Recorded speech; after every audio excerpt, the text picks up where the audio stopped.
And now we've got a spout. Now I'm going to make a lid.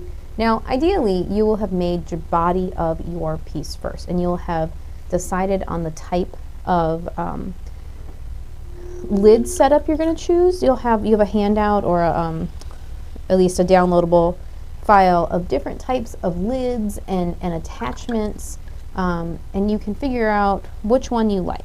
I'm going to demo a flanged lid that sits in a gallery, so and you can reference that paper to know what I'm talking about with what a gallery is, or you can watch the video on making the body of the teapot and I'll talk about that. So ideally you would have already made your body and measured the inside and outside of your gallery to know how big your flange area needs to be. Since I haven't made the body yet, I'm going to make an average size lid, and I'm going to measure the lid, and we'll make the body off of that. So I'm going to get started doing that, and since I'm using the hump, I can just start my wheel again, and then recenter some more clay, and start with the lid. So this type of lid is thrown upside down, so I'm going to separate out an amount of clay and start to center it.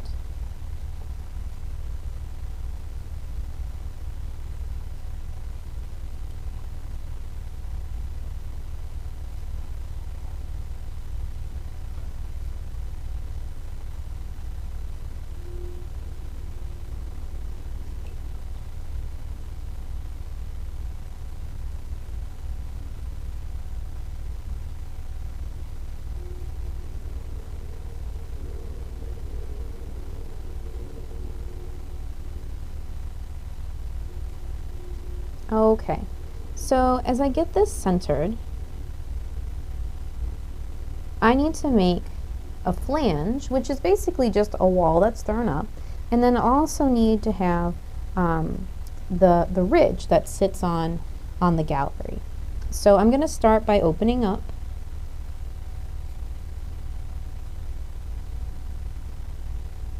And I don't need to go down too far because your flange doesn't have to be giant. I suppose if you have a very large opening, it would need to be fairly wide, but it doesn't have to be super tall.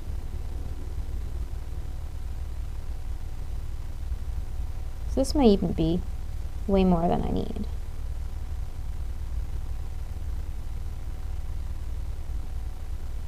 You also think about, this is going to be a fairly small lid, so I don't necessarily have to worry about the fact that it's going to have a flat top if I was thinking about it this way. If my lid was wide, I wouldn't want to have it be flat. I would want to have it have the slightest kind of dome, and so I would need to deal with that as the floor in here. I would need to make it curved rather than flat, so that I could have a domed lid when I trimmed it. So basically you are throwing a lid upside down and then you flip it over and trim it to get the what would be the top to the right shape that you want. Lids can be very tricky, not just to fit them, but making sure they don't crack. You really have to work on compression of the inside of this floor that we just made. So I'm going to take some time to sort of go back and forth in there and compress that really well. And already my flange is way taller than it would ever need to be. So I'm going to cut that off. Now you want your flange to be kind of long because you need it to lock into place. When you pour tea, if your lid has a tiny flange or no flange, it just sort of wants to slide off the top of your teapot. So having a flange there helps it to not slide right off of there. I also want to be mindful of this angle here, because if it's flared out or in is not as bad, but if it's flared out, it might not actually fit in, because if we need to measure this part as where it's sitting in the gallery, but if it's wider here, then you can't get it into the hole. So we need to be mindful of that. And you also, when you're doing this, you want to give it a little bit of space. So you don't want to measure out this distance to be exactly the same as the opening it has to go into. You want it to be a little bit smaller so that you can easily get it in there. Same thing if you think about glaze thickness. So if you're going to glaze fire your lid and your piece together, then you're not going to have glaze on any surfaces that are touching. But if you choose to fire them separately, and you glaze that, then you have to think that the glaze is a certain thickness. And so if you don't leave space for the thickness of the glaze after it's fired, it won't fit anymore. So you have to consider the thickness of your glaze and where you want glaze in what you're doing. So I have a flange, and if I would have already made my, we're going to pretend I already made my body, and we're going to set a thickness here. So these are calipers, and calipers are very handy when we're measuring. I'd also recommend using a ruler and measure. I'm going to turn off my wheel, and I'm going to say I want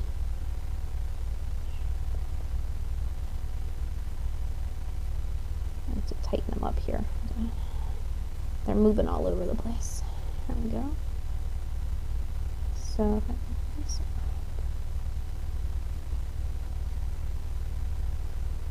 So maybe I want my flange, I know that my opening is this big, and I could get a ruler and measure that and write it down, because if you drop these on the ground, you're going to lose that measurement. And as long as you have your piece in front of you, that's fine. But it's nice to have, because say you make your body and you make a lid at the same time, and everything's good. Your lid cracks. If you have your measurements written down, you can make a new lid. If you don't, you can't, because your piece is already shrunk, and so you won't know what they are. So I highly recommend writing down all the measurements you need, and then having them in case you need them, especially if you drop your calipers. It's really annoying. So I need to make this flange just a little bit smaller to fit the calipers. I would also have a measurement for this width to make sure that that fits the gallery that I have.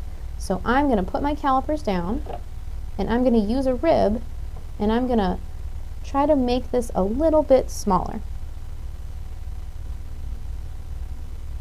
while also keeping it straight up and down, a 90-degree angle.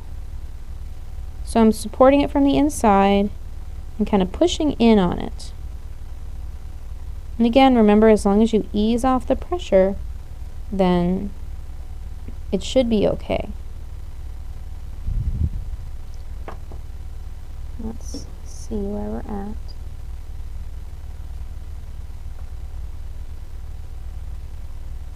Still a little bit smaller.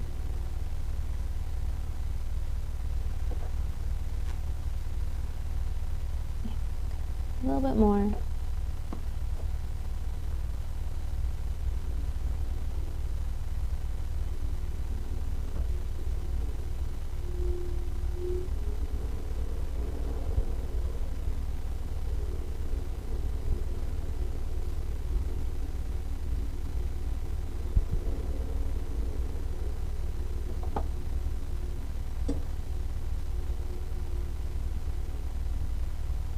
Okay, I think we are there. You can see that I can put those calipers all the way down, so I know that it's the right thickness, or the right width all the way down.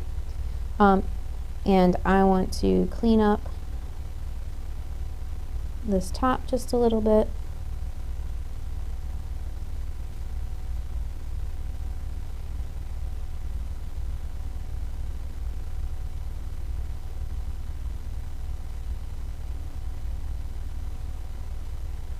So now I want to think about this bottom part of the lid.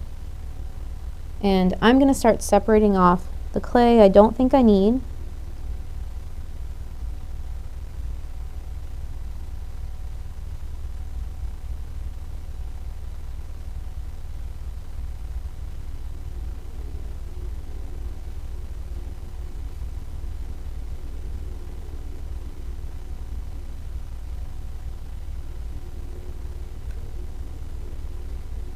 And I'm going to work on this part now. I can thin this out some so I don't have to do trimming so close to the edge.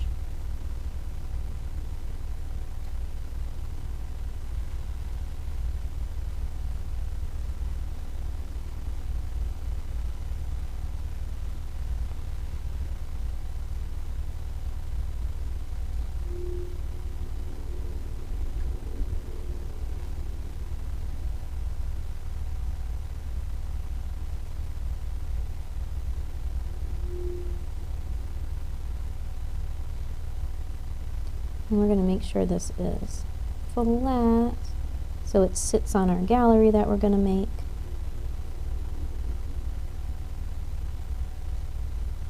And I'm going to trim this. So I would have a measurement that is the width that I need. And I'd make sure it met that. And usually I'm just going to cut to that width. So I'd mark it first, test it, make sure it's what I need. You can kind of see I'm holding this a little differently. I've got my finger underneath. Still got my hands attached to each other though. And I'm going to push down through that until it cuts through. You can take that away.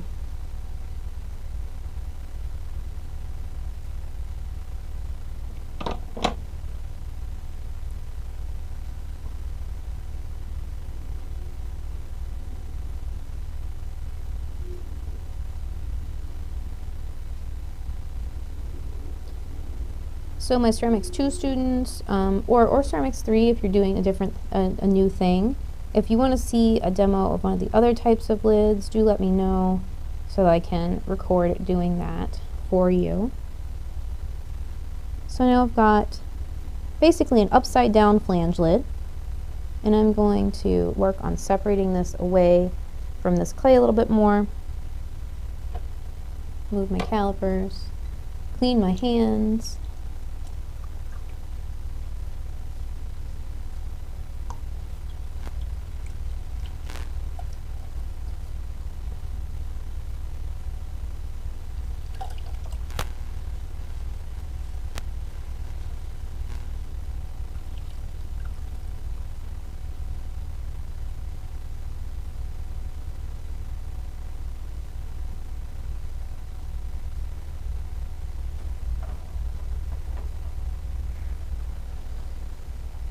And I'm going to do the same thing I did with the spout, and I'm going to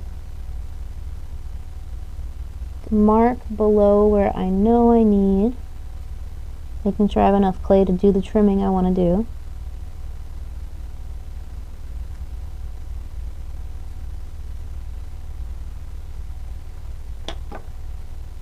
I'm going to turn off my wheel, and I'm going to cut this off with the wire tool.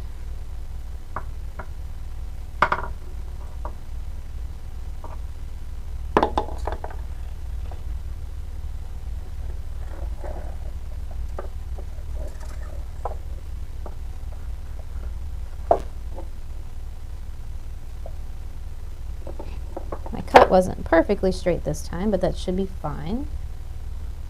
And I'm going to pick it up off and put it down on a board to dry.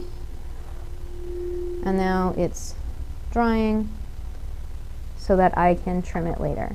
And I could choose to trim that just like I would trim usually with wads of clay on the wheel head, or sometimes people will trim lids on the pot that they belong to. So you can get a nice, especially if you're trying to get a continuous curve, you can get a nice curve with it.